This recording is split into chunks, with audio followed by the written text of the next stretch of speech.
வணக்கம் நண்பர்களே. Iran, Israel, America இடையேயான போர் துவங்கி இன்று 27 நாட்கள் ஆகிவிட்டது. ஆச்சு. இன்னும் 2-3 நாள் ஆனால் 1 மாதம் ஆயிடும் முழுமையாக.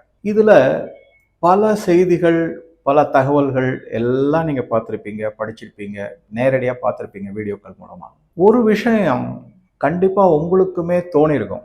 அது என்ன, அதனுடைய டீட்டெயில்ஸ் என்ன அப்படிங்கிறத இந்த வீடியோவில் உங்க கூட நான் பகிர போறேன். ஈரான் தனக்கு எதிராக நடவடிக்கை எடுத்த பல நாடுகள், அமெரிக்காவை நேரடியாக தாக்க முடியலன்னா ரொம்ப தூரத்தில் இருக்கு. ஆனால் அமெரிக்காவினுடைய போர் தளங்கள், விமான தளங்கள், இராணுவ தளங்கள் அதெல்லாம் அரபு நாடுகள்ல இருக்கு. முக்கியமாக UAE, அதுக்கப்புறம் கட்டார், ஒமான், பஹ்ரைன், இதை தவிர சவுதி அரேபியா, இந்த 5 நாடுகள். இதை தாண்டி குவைத்து, ஈராக், அதுக்கப்புறம் ஜோர்டான், சைப்ரஸ் வரைக்கும் 8 நாடுகளோட ஈரான் அடிச்சு நொறுக்கி போர் தொடுத்துக்கிட்டு இருக்காங்க. இதை நம்ம பார்த்தோம். எல்லா நாடுகள், இந்த நாடுகள் எல்லாத்தின் மேலுமே தாக்குதல் நடத்தியிருக்கு ஈரான். இதில் வெளியில சொல்லுது அமெரிக்கா, நாங்கள் வெற்றி பெற்று விட்டோம், எங்களுடைய இலக்கை அடைந்து விட்டோம் அப்படின்லாம். கிடையவே கிடையாது. நல்லா புரிஞ்சுக்கணும், நிறைய தகவல் இருக்கு. அதன்படியெல்லாம் பார்த்தா அமெரிக்கா மிகப்பெரிய பாதிப்புக்கு உள்ளாயிருக்கு. அதுக்காக உடனே ஈரான்ல பாதிப்பு அடையலையா அப்படின்னா அவங்களும் ஆயிருக்காங்க. இந்த கார்க் ஐலண்டு அங்கதான் மிக மிக முக்கியமான ஏற்றுமதி. ஈரானுடைய எண்ணெய் மற்றும் எரிவாயு ஏற்றுமதி எல்லாமே மிக மிக முக்கியமான இடம் அப்படின்றது அந்த கார்க் ஐலண்ட். அதன் மேல தாக்குதல் நடத்தியிருக்காங்க. இது ஒரு பக்கம். நான் இந்த கார்க் ஐலண்டை எதுக்காக சொல்றேன், அங்க இருக்கிற போர்ட்டை பத்தி எதுக்காக சொல்றேங்கிறத பின்னாடி உங்களுக்கு ஒரு தகவலோட கனெக்ட் பண்ணலாம் நம்ம. ஆனா இது எல்லாத்தையும் நம்ம கூர்ந்து கவனிக்கும் போது ஒரு விஷயம் நல்லா யோசிச்சு பாருங்க. மீண்டும் இந்த இஸ்லாமிய வகுப்புகளுக்கு வந்தோம்னா, ஈரான் ஷியா, மற்ற நாடுகள்லாம் சுன்னி. பாகிஸ்தானும் சுன்னி அதிகமாக உள்ள நாடு.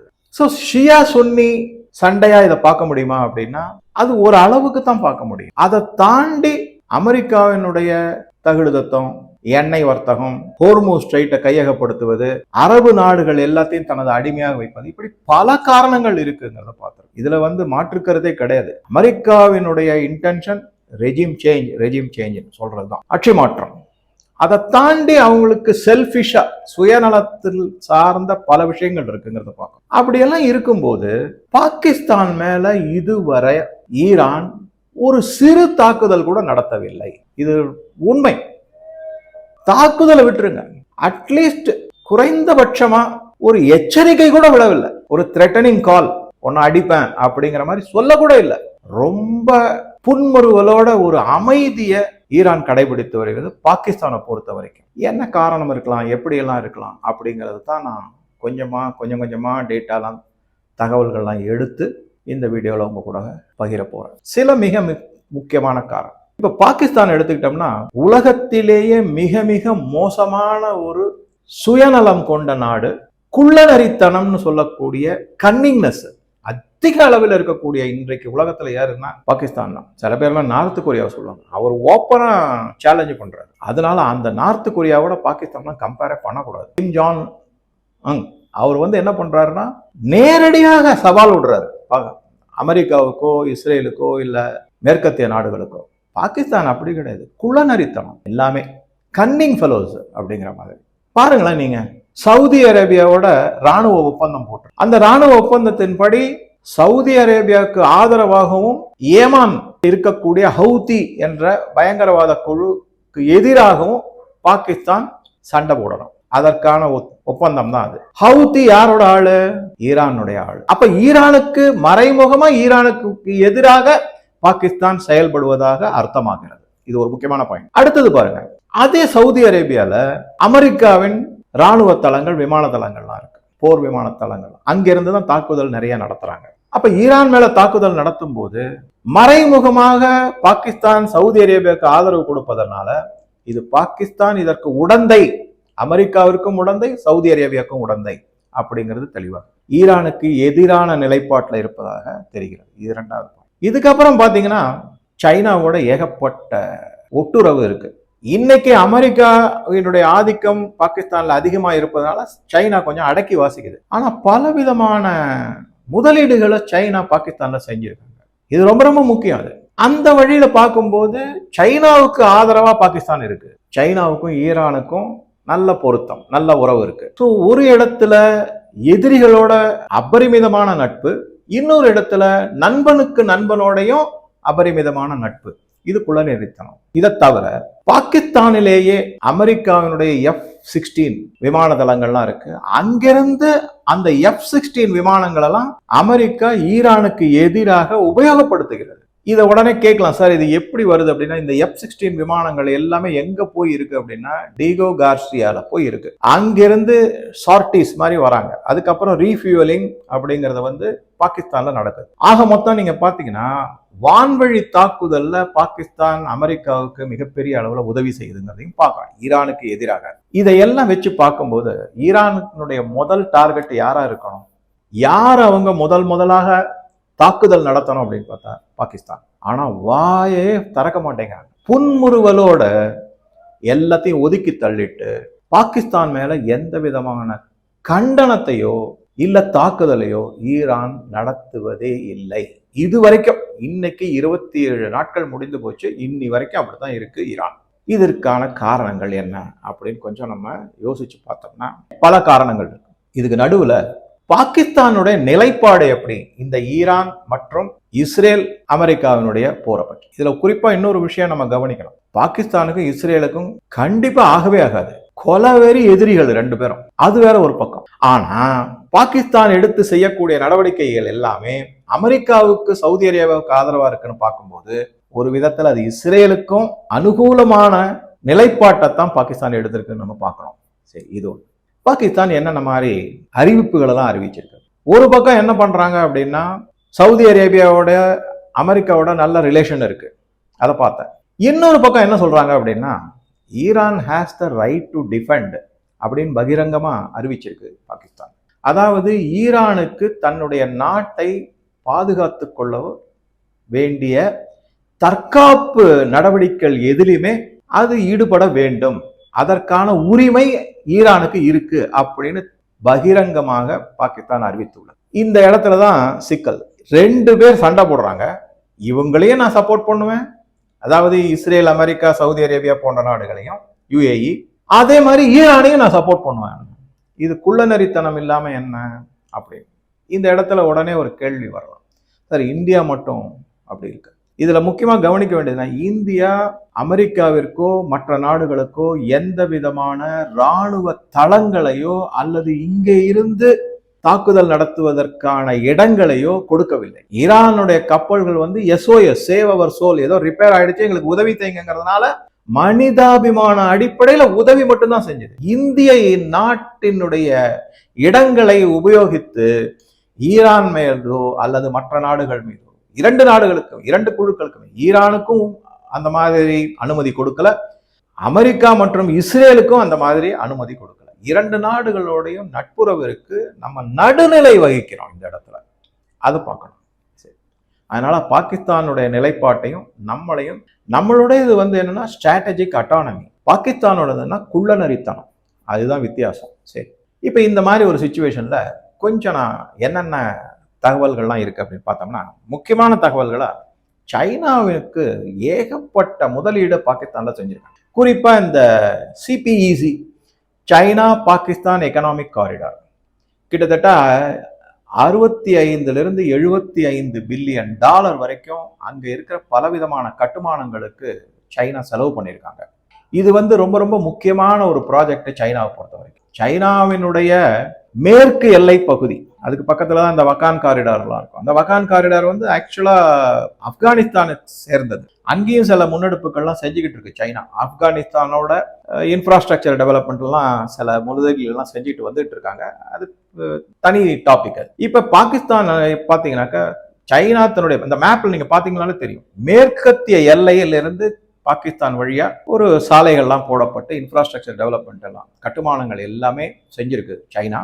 அதைத்தான் CPEC, China Pakistan economic corridor. சரி, இது எங்க முடியுது அப்படின்னு பாத்தீங்கன்னா குவாதார் அப்படிங்கிற போர்ட்ல துறைமுகத்துல நிக்குது. அந்த துறைமுகத்துக்கு பின்னாடி மிகப்பெரிய அளவுல ஒரு ஏர்போர்ட்டும் கட்டியிருக்காங்க. இன்னி வரைக்கும் அங்கேருந்து ஒரு பிளைட் கூட ஆரம்பிக்கல. ஏகப்பட்ட பில்லியன்ஸ் ஆஃப் டாலர்ஸ் அங்க செலவு பண்ணி அது வேஸ்டா கிடக்கு. அப்படியே அந்த ஏர்போர்ட் நடைமுறைக்கு வரவே இல்லை. சரி, என்ன பிரச்சனை அப்படின்னு பாத்தீங்கன்னா இந்த குவாதார் போர்ட் அந்த துறைமுகம் பலூச்சிஸ்தான்ல இருக்கு. அந்த துறைமுகம். இந்த குவதார் துறைமுகத்தின் மூலமாக நடக்கக்கூடிய பலவித வர்த்தகங்கள் அதன் பிறகு அங்கிருந்து ரோடு வழியா அப்படியே சைனாவுக்கு போயிடுது. இது மிக மிக முக்கியமான ஒரு வழித்தடம் சைனாவை பொறுத்த வரைக்கும். இப்பயும் சில வர்த்தகங்கள் நடந்துகிட்டு தான் இருக்கு, இல்லைன்னு சொல்ல முடியாது. பலுச்சிஸ்தானுடைய தாக்குதல்கள் எல்லாம் இருக்கு. அதையும் மீறி பாகிஸ்தானுடைய ஆர்மி, பாகிஸ்தானுடைய மற்ற பாதுகாப்பு படைகளான போலீஸ் எல்லாம் அதே மாதிரி சைனாவினுடைய இது எல்லாமே சேர்ந்து ஓரளவுக்கான வர்த்தகம் குவதார் போர்ட்டிலிருந்து சைனா வரைக்கும் நடந்துகிட்டு தான் இருக்கு அப்படிங்கிறது உண்மை. இந்த குவதார் போர்ட்டிலிருந்து அடுத்த போர்ட் பாத்தீங்கன்னாக்கா சபஹார் போர்ட். சபஹார் ஒண்ணு இன்னைக்கு அளவுல ஒண்ணு பெரிய அளவுல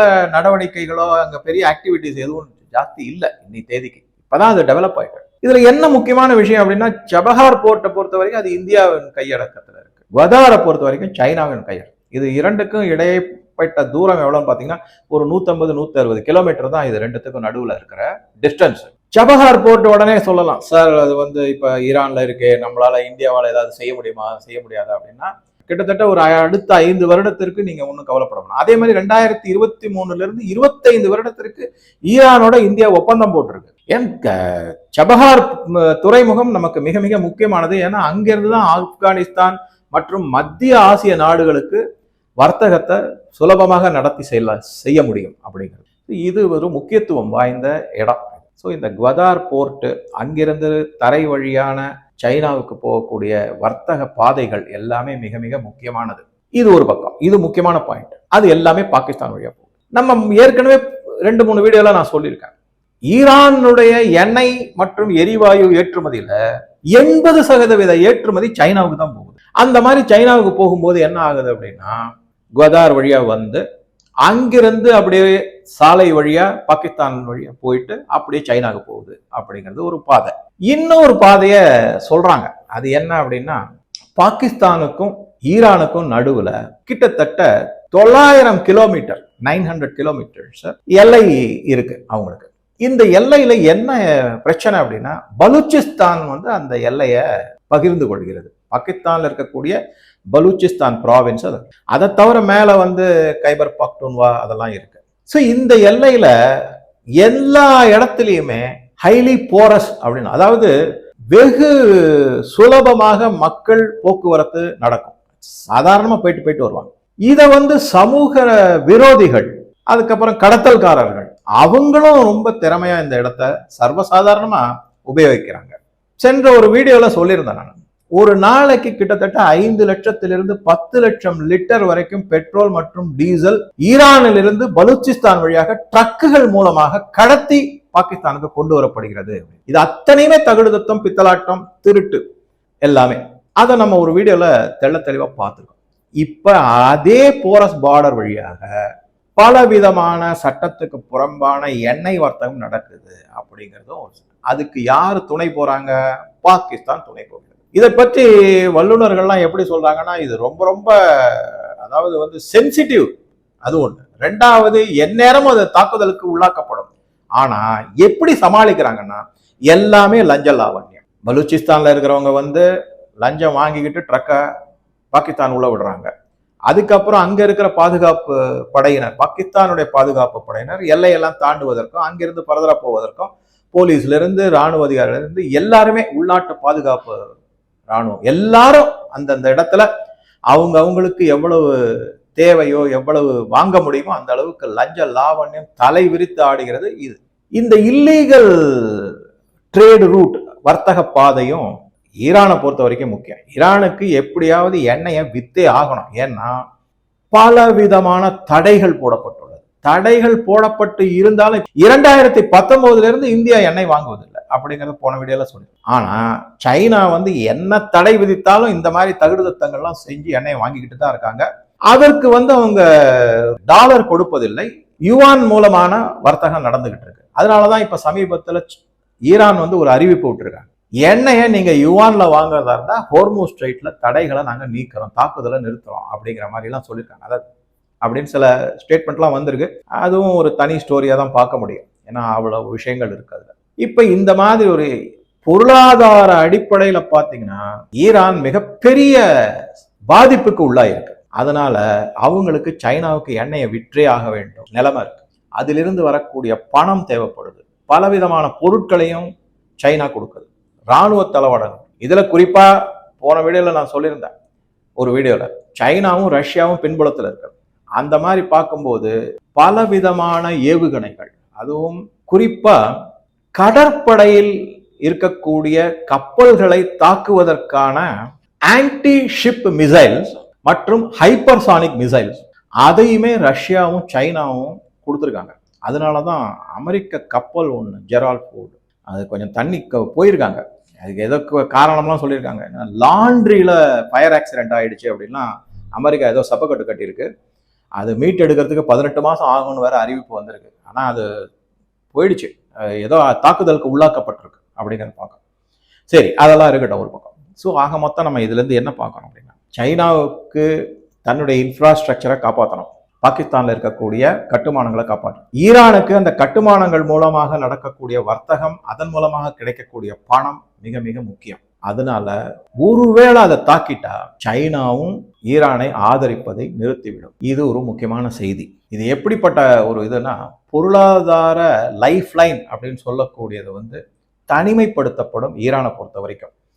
அதனால அவங்க பாகிஸ்தானை ஒரு குட் புக்ஸ் அப்படின்னு சொல்ற மாதிரி அப்படியே வச்சிருக்காங்க. அவங்க மேல கண்டனம் தெரிவிப்பது கிடையாது, தாக்குதல் நடத்துவது கிடையாது. இது ஒரு முக்கியமான காரணம். இதை தவிர வேறு பல காரணங்கள் இருக்கு. ஏதாவது பாகிஸ்தான் இத்தனைக்கு என்ன பண்றாங்கன்னா, நான் சொன்ன மாதிரி குள்ளநரித்தனமா எல்லாருக்கும் ஆதரவு கொடுக்குறாங்க. அதெல்லாம் வச்சு ஒரு கோபத்தின் உச்சியில ஈரான் ஏதாவது செஞ்சிருச்சுன்னா அது தன் தலையில தானே மண்ணவாழி போட்டுக்கிற மாதிரி. அதாவது it will Jio Paradise its own interest அப்படிங்கிற மாதிரி சொல்லலாம். என்ன அப்படின்னா, ஈரான் பாகிஸ்தான் மேல எடுக்கக்கூடிய நடவடிக்கை எல்லாமே ஈரானுக்கே ஆபத்தாக முடியக்கூடியதாக அமைந்து விடும் அப்படிங்கிறதா. இதைத்தான் பாகிஸ்தான் ஒரு தனக்கு ரொம்ப சாதகமாக கையில எடுத்து எல்லா விதமான குளறினரித்தனத்தையும் ஈரானுக்கு எதிராக செஞ்சுக்கிட்டு இருக்கு. ஆனா ஒரு நாடு இந்த மாதிரி குள்ளநெறித்தனத்தையும் திருட்டுத்தனத்தையும் ரொம்ப நாள் செய்ய முடியாது. ஒரு சில காலகட்டத்தில் ஏதாவது ஒரு இடத்துல பிடிபடுவாங்க, வசமா மாட்டிப்பாங்க அப்படிங்கிறதா முக்கியமான செய்தி. ஆக மொத்தம் ஈரானை பொறுத்த வரைக்கும் 2 வழித்தடங்கள் தன்னுடைய பொருளாதாரத்தை ஓரளவுக்காவது மீட்டெடுப்பதற்கும் நிலைநாட்டுவதற்கும், அதிலிருந்து பணம் சம்பாதித்து இராணுவ தேவைகளுக்கே அதை உபயோகப்படுத்துவதற்கான 2 வழித்தடங்கள். ஒன்று நேர்மையான வழித்தடம் கதார் போர்ட் வழியா சிபிஇசி, இன்னொன்று ஒரு திருட்டுத்தனமான வழித்தடம் பலூச்சிஸ்தான் வழியாக அப்படிங்கிறது தெளிவா தெரியுது. இதை தாண்டி இன்னொரு முக்கியமான காரணத்தையும் நம்ம பார்க்கலாம். என்ன அப்படின்னா, பாகிஸ்தானை பொறுத்த வரைக்கும் அவங்க கிட்ட அணு ஆயுதம் இருக்கு. ஆனா ஈரானை பொறுத்த வரைக்கும் அது இருக்கா இல்லையானே தெரியாத ஒரு நிலைமையில இருக்கு. யுரேனியத்தை என்ரிச்மெண்ட் செறிவூட்டப்பட்டு உள்ளது. அதை 90% செறிவூட்டிட்டாங்க. உடனே அதை ஆயுதமா மாற்ற முடியுமா அப்படின்னா அதுல மிகப்பெரிய கேள்விக்குறியா தான் இருக்கு. அது இன்னும் உறுதிப்படுத்தப்படவில்லை. ஆனா அதற்கான ஆபத்து, இந்த த்ரெட் பர்செப்ஷன் அது இருக்கு கண்டிப்பா. சோ ஏதாவது ஒரு காரணத்துல ஏதாவது ஒரு, அதாவது எஸ்கலேஷன் சொல்லுவாங்கல்ல, இன்னும் அதிகமாகிட்டே போறது போர் நிலவரங்கள் அப்படின்னும் போது அமெரிக்கா என்ன பண்ணும் அப்படின்னா, பாகிஸ்தான் ஒரு குள்ளநரினா அமெரிக்கா 100 குள்ளநரிக்கு சமானம். அது என்ன பண்ணும்னா, தான் நேரடியா அணு ஆயுதத்தை ஈரான் மீது உபயோகிக்காது. அதே மாதிரி இஸ்ரேலையும் விடமாட்டாங்க. ஏன்னா இஸ்ரேல் செஞ்ச எல்லா அந்த OIC, organisation of Islamic country, எல்லாமே ஒன்று சேர்ந்துருவாங்க. அதனால அமெரிக்கா ரொம்ப கேர்ஃபுல்லா என்ன பண்ணும் அப்படின்னா, தனது கைப்பாவையான அடிமையான அசிம் முனிர் எல்லாம் நம்ம தான் பார்த்துருக்கோம். அடிமை மாதிரி தானே போய் பார்த்துட்டு வர்றாரு. அவரை தூண்டி விட்டு பாகிஸ்தான் மூலமாக அணு ஆயுத தாக்குதலை ஈரான் மேல நடத்தக்கூடும். அப்ப பல விதத்துல அமெரிக்கா இஸ்ரேல் எல்லாம் தப்பித்து விடும் இந்த தாக்குதல்கள். அப்ப என்ன ஆகும்னா, அமெரிக்கா உடனே அதை பெருசாக்கி யுனைடெட் நேஷன் ஆர்கனைசேஷன்ல போய் பாகிஸ்தான் மேலே தடை விதிப்பாங்க. நீ அணு ஆயுதத்தை ஈரான் மேல போட்டுட்ட, இது தகாத செயல், மனித குலத்துக்கு பேரழிவு, அது இதுன்னு சொல்லி பாகிஸ்தான் மேலேயே தடைகளை போட்டு பின்பக்கமா IMF, வேர்ல்டு பேங்க்லாம், ஏசியன் டெவலப்மெண்ட் பேங்க் இது எல்லாத்தையும் யூஸ் பண்ணி பணத்தை அள்ளி பாகிஸ்தானுக்கு கொடுத்துருவாங்க. இதனாலதான் நான் சொல்றேன், 1 மடங்கு பாகிஸ்தான் குள்ளநெறித்தனமும் களவாணித்தனமும் இருக்குன்னா 100 மடங்கு அமெரிக்கா இருக்கும். இதெல்லாமே நான் கொஞ்சம் கொஞ்சமா இந்த connect the dots, read in between the lines வச்சு இது ஒரு ஸ்டோரி மாதிரி டெவலப் பண்ணி இது நடக்கக்கூடும், இதுதான் இதனுடைய பின்புலம் அப்படிங்கிறதெல்லாம் ரொம்ப ஒரு மாதிரி செஞ்சு வச்சிருக்கேன். ஸோ ஆக மொத்தம் நமக்கு நல்லாவே தெரியுது, சைனாவுக்கு அதனுடைய லாபம் நோக்கு முக்கியம். அமெரிக்காவினுடைய நோக்கம் வேற. பாகிஸ்தானுடைய நோக்கம் ஒண்ணுமே கிடையாது. எவன் என்ன சொல்றானோ எவங்கிட்ட இருந்து பணம் சம்பாதிக்க முடியுமோ அதை சம்பாதிச்சுட்டு உள்நாட்டிலேயே பலவிதமான கலகங்கள் நடந்துகிட்டு இருக்கு. ஆப்கானிஸ்தான்ல ஒரு பக்கம் நடந்துகிட்டு இருக்கு, பலூச்சிஸ்தான்ல நடந்துட்டு இருக்கு, சிந்து ப்ராவின்ஸ்ல நடந்துட்டு இருக்கு.